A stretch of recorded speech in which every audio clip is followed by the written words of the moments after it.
something different now. Something new. Take a few moments, close your eyes, and look at some times and places when things maybe weren't quite enjoyable. Look at what was going on, approximately what time of day it was. See the place or the person involved.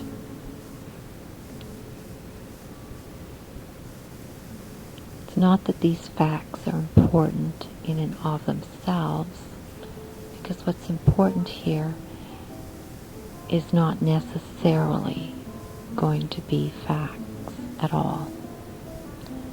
Because in your past you've had the experience where you thought something was an absolute fact and it became the opposite maybe later on.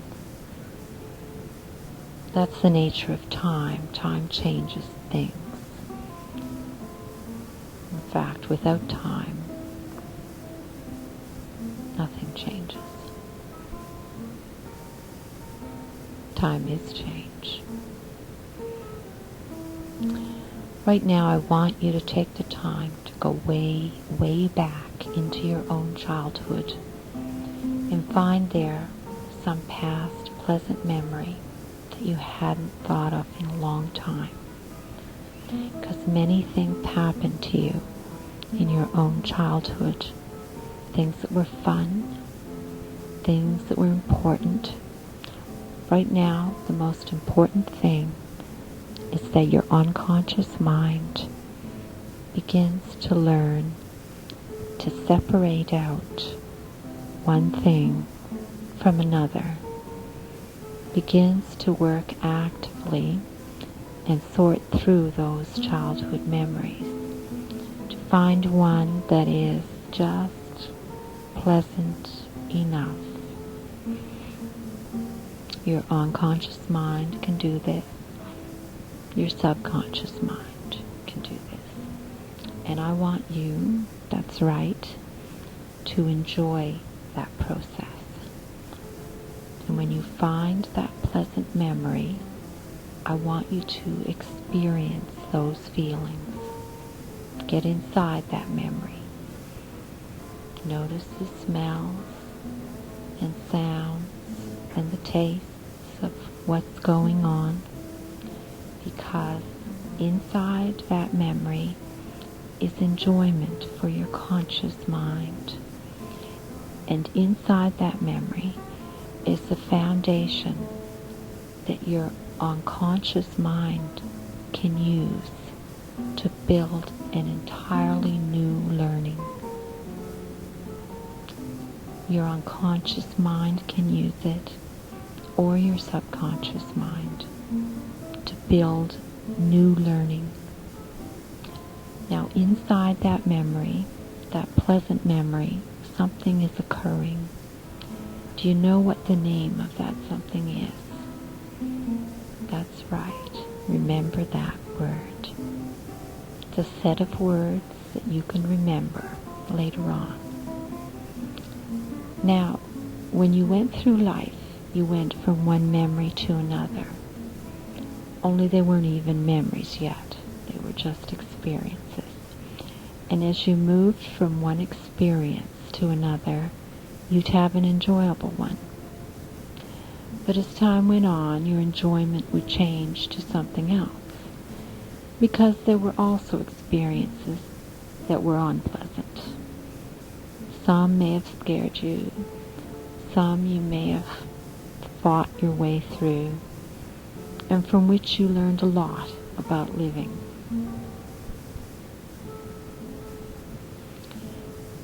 And as you got through those experiences, you said to yourself, never again. And as time went on, those unpleasant experiences faded into the past and became the basis of powerful learnings about how to cope with the world in a way that was effective. They were useful but not nearly as useful as what happens when you say the name, the words of that pleasant memory. Say that name to yourself, and as you do, you can go back there again. That's right. Go back inside that memory, that pleasant one, and find the enjoyment. That's right. Because you forgot to do something, lots of people forget. When you go from a pleasant experience to an unpleasant one, you don't use the pleasantness as a way of coping. On the other hand, when you leave an unpleasant experience and go to a pleasant one, somehow or other it's so easy to take the unpleasantness with you. It seems foolish somehow. And if you take some time, take a deep breath and let that unpleasant memory really fade.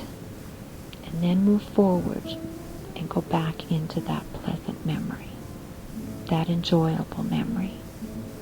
And when you're in the memory this time, you tell yourself, I'll never forget this again. Because some things are a resource that you want to take with you, to be at your beck and call. And some things are a burden, and they're no longer needed.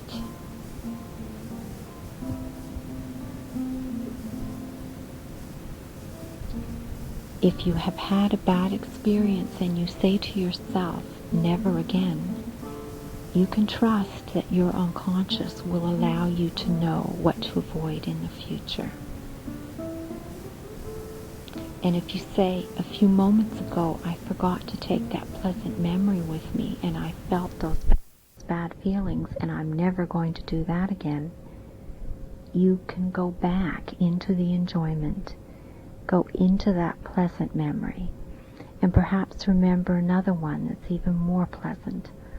Find one that may even have a giggle under it or over it or in it. Perhaps one that has tenderness. Perhaps one just has a lot of fun because you went through your childhood, you became a teenager, and now you're an adult. And you made it, so to speak. But since you made it, there's no reason for you to give up all the good things. It's much more effective to take them with you. So do that. And bring yourself back now.